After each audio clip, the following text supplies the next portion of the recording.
If you want to win more Dynasty Leagues, there's one key factor that can really help, and it's dead simple. Make some trades today. The best Dynasty managers, they don't switch off no matter what time of year it is. With the NFL draft around the corner, there'll be plenty of managers who are sat back hesitant to make moves right now. But seizing the opportunity right now will help you make the championship in 2024. I'm going to give you 6 players to trade for in Dynasty Leagues today. For each player, I'll give you the reasoning for why they're a buy, also what their value is right now, and what you can send to get that trade accepted. Managers in your league, they might not be paying attention right now, but everyone loves getting trade offers, so let's reel them back in, make some trades today, and make your roster better for 2024. Drake London. Coming out of free agency, it's hard to understate just how much better things got for Drake London now that Desmond Ridder's gone and Kirk Cousins is in Atlanta. Kirk Cousins was PFF's QB7 last year, the 4th best passer compared to Desmond Ridder, who was the 66th best QB out of 68. Ridder also was the 60th best passer in terms of passer rating. Meanwhile, Kirk Cousins has been the 4th most accurate quarterback over the last 10 years, completing 67.4% of his passes. Cousins had 10 more catchable passes per game than Ridder in 2023. That's a massive number when we consider that Desmond Ridder averaged only 16 completions per game. Kirk Cousins knows how to feed his top options. For years in Minnesota, he kept Justin Jefferson, Adam Thielen, Stefon Diggs, all highly fantasy viable. Even back in his days in Washington, he gave players like Pierre Garçon and Deshaun Jackson 1,000-yard seasons. Drake London has averaged 4.27 receptions per game through 33 career games in the NFL. But it's not outlandish to think he could see almost twice as many per game in 2024. Nobody is selling low on Drake London right now. But this could be your last opportunity to buy before London makes the jump to the true elite tier of wide receivers. Looking at trade values, here at Fantasy Sanctuary, our dynasty ranking on him is 24,105. On Keep Trade Cut, it's 24,106. And our single QB rating is 103 plus the 212. So you've got quite a range there, really, depending on what you're playing. Keep Trade Cut is a little bit behind where we are on Drake London. We fully expect that to catch up over time. In terms of trade offers that you should be sending for Drake London, I'd start around the 106. Yes, we've got him valued higher, but this is a really good wide receiver class, and there's going to be people who just want those rookie picks. We know that the thirst is real for rookie picks around this time of year. And just going in with the 106 and seeing what it might take on top of that is a good way to get started. Another offer I'd be willing to make would be Mark Andrews in an early second. I love Mark Andrews, but there's no denying the fact he's getting slightly older. Isaiah likely looks impressive. Zay Flowers is coming along. And there's a lot of interesting tight ends who we can be getting cheaper. So putting Mark Andrews with an early second together to get Drake London, an ascending talent, that sounds really appealing. And then the last one I'd suggest, Will Levis in a mid-second. That might be a little bit below what some people want, but if there's a team who really need a quarterback, they might just be willing to take that. If this is your first time watching a Fantasy Sanctuary, welcome in. We appreciate you for finding us and clicking that link. We are on the road to 2,000 subs here. We want to hit it by draft. We've got so much Dynasty rookie content. Best ball season is just around the corner. Hit that button down below. Help us help you in 2024. Jaylen Warren. It might seem like a crazy idea to be purposely signing back up for more Arthur Smith in your life, but Jaylen Warren is a player I just can't ignore. Warren has 89 catches in the last 2 seasons, 74 targets in 2023. The only running backs who had more than him were Breece Hall, Alvin Kamara, Christian McCaffrey, Bijan Robinson, Jahmyr Gibbs. That's pretty good company to keep. What makes the targets and the receptions even more important is the quarterback situation unfolding in Pittsburgh right now. The 2 quarterbacks that the Steelers have brought in, Russell Wilson and Justin Fields, both led the league in check down rate last year when kept clean. So this wasn't even when they were being pressured. They were just checking down, unprompted, taking the easy option. Russell Wilson led the league at 19.3% and Justin Fields was at 13%. Both players love a check down. Russell Wilson last year threw 27% of his passes behind the line of scrimmage. That was the highest number out of 509 quarterbacks going back to 2005. Wilson also threw 62% of his passes within 5 yards of the line of scrimmage. That was the second highest number since 2005. While part of that could be put down to Sean Payton not trusting Russell Wilson, it's also just where these quarterbacks are at in their stage of their career. They are not taking the harder throws. Jaylen Warren is a big play potential every time he takes the field. He had the second highest explosive play rate among running backs in 2023, only behind Devon Achan. Najee Harris might be there still, but teams don't tend to worry about sunk draft capital 4 years into a player's contract. And Jaylen Warren, he shined at every single opportunity. Here at the Fantasy Sanctuary, we value Jaylen Warren at a 204 in Superflex leagues. Keep Trade Cut are much behind us at the 208. And then you can see in single quarterbacks, we'd value him just as a late first around that 112 range. Because of this discrepancy, though, between our value at 204 and then the 208 on Keep Trade Cut, it's worth sending some speculative offers out to see what gets accepted. In terms of trades I'd be willing to make, Gus Edwards straight up. There's a lot of people crowning Gus Edwards ready to be this great fantasy option in LA simply because there's nobody else there. But Gus Edwards looked like he lacked juice last year behind the Ravens' offensive line. And that was with defenses having to keep account for Lamar Jackson's dual threat ability. Justin Herbert has nobody to throw to currently, so I'm not sure that defenses are going to give the running backs as much give as they did in Baltimore. Another player I'd trade straight up, Mike Williams. Yes, he's landed with the Jets, but I mean, he's got a history of pretty bad injuries. He's going to be playing on MetLife turf. He's also going to be playing with a 40-year-old quarterback coming off an Achilles injury. There are a lot of question marks there, and this is a great way to get younger. Or if you're looking to move on from Michael Mayer, if you're not too sure about the quarterback situation in Las Vegas and don't feel great about that, Michael Mayer straight up for Jaylen Warren feels like a good deal to me. Diontae Johnson. The Panthers trading for Diontae Johnson is one of their smartest decisions in a while. Johnson just gets open for fun. In ESPN's open rating score, which is meant to quantify separation on a per route basis and not just on targets, Johnson's ranked top 4 in 4 of the last 5 years. Johnson just simply earns targets like few other wide receivers do. He's averaged 127.8 over the last 5 years, and he's coming off career bests in yards per route run, PFF receiving grade, yards per catch, and yards per target. Kyle Dvorak of Rotoworld recently put it out that Diontae Johnson also has massively cleaned up his drop issues. He posted a 3.5% drop rate in 2023, which is a good number for any player and by far the best of Diontae Johnson's career. What Diontae Johnson does well is separate. What the Panthers needed was a player who can separate.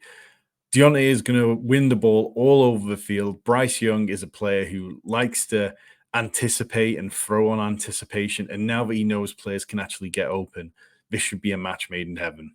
Johnson is another player who we're higher than the consensus on here at the Fantasy Sanctuary. We value him at the 111 in Superflex formats.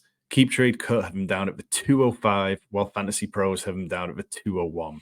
Because of this big discrepancy, you can tell that the wider public is going to be viewing Diontae Johnson quite differently. There's going to be people who are out on him, who are happy to move on.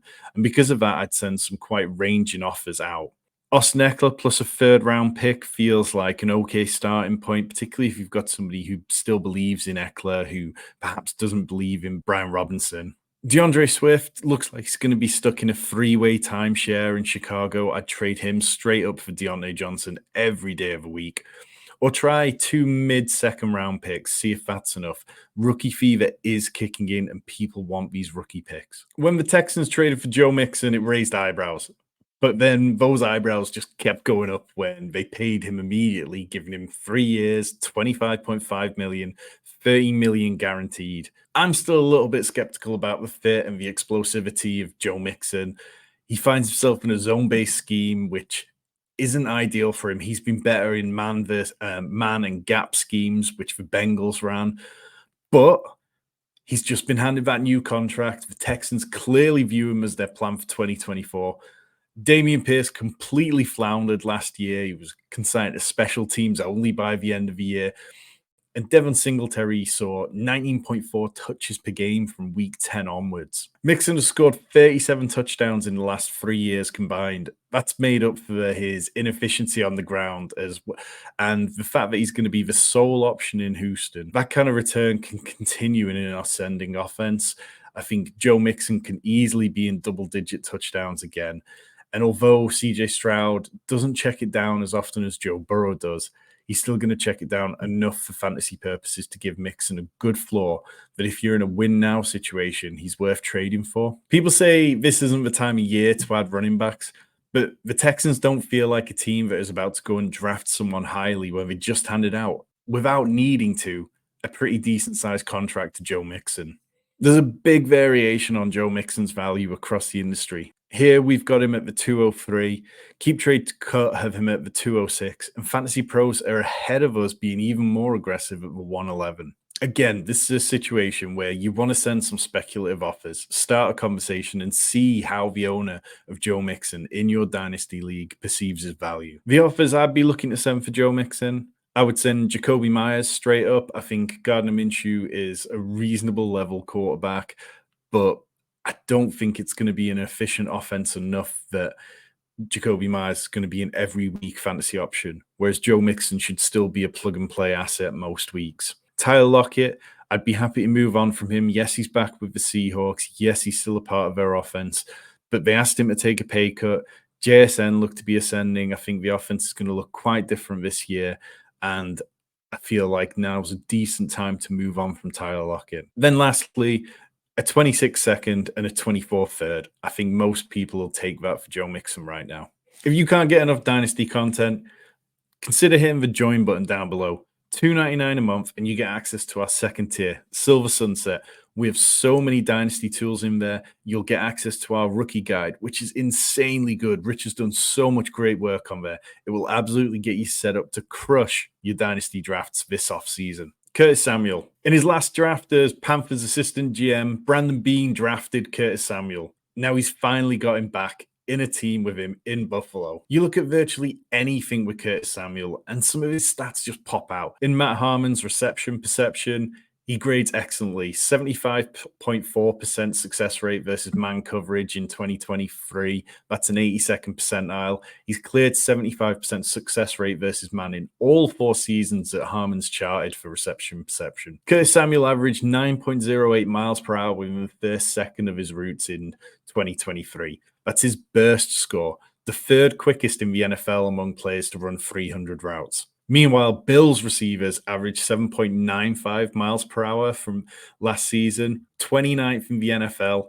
Gabe Davis was at 8.25 miles per hour. Stephon Diggs at 7.73 miles per hour. The signing of Curtis Samuel is about getting quicker as much as it's about versatility of the player, like Curtis Samuel. Across his 7-year career, Samuel's played 52% of his snaps in the slot, 45% out wide. He can win out wide. He can win in the slot. He can win downfield. He can do a little bit of everything as well as being used in the backfield. Yes, Khalil Shakir does a lot of things that Samuel does, but he's not as versatile as Samuel. The fact that Samuel can do all that, win across all the field, create separation, the Bills are building a different type of offense, and I wouldn't be surprised if Curtis Samuel is a big part of that game plan going into 2024. Curtis Samuel's trade value right now, here at Fantasy Sanctuary, we have him at 301. Keep Trade Cut are pretty similar at 302. Fantasy Pros way down at the 403. So there's definitely going to be some owners out there who just do not value Curtis Samuel the same way as some other people do. Trade offers I'd be willing to make for Curtis Samuel right now. I would trade Keaton Mitchell for him straight up. If you need to win this year, then it's very hard to imagine Keaton Mitchell having many relevant weeks for your team. We've seen so many running backs come back from ACL injuries slowly. The Ravens have just invested in Derrick Henry. They've also got Justice Hill there. I wouldn't be surprised if they drafted a running back at round 3 or 4 this year. So there's no clear path for Keaton Mitchell to be a league winner, whereas Curtis Samuel can give you consistent scores throughout the season. I would offer a mid-third. We saw the Fantasy Pros value Curtis Samuel a lot less than we do, offering like the 305, the 306. A lot of people still remember being able to hit on Puka Nacua last year in those 3rd rounds, and they might just be kidding themselves that it can do it again. Then lastly, Quentin Johnston straight up. Yes, he's the last man standing in LA, but that offense is not going to suit Quentin Johnston, and we've seen so little out of him so far. Michael Wilson. Last offseason, when the Cardinals changed leadership, it became apparent really early on that they were keener on their guys, the players that they brought in rather than the holdovers from the Cliff Kingsbury regime. Since then, they traded away Rondale Moore, opted not to bring back Marquise Brown, both players from the previous regime who'd, they'd given up a first-round pick for Marquise Brown at one point. Instead, they're rebuilding this offense, and we know that Marvin Harrison Jr. or another highly drafted wide receiver could be a large part of that plan.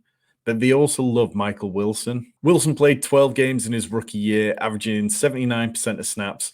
In the 4 games he played with Kyler Murray, he saw 19 targets and ran a route on 91.9% of dropbacks. Wilson checks all the boxes for a wide receiver, coming in at 6'2", 213 pounds.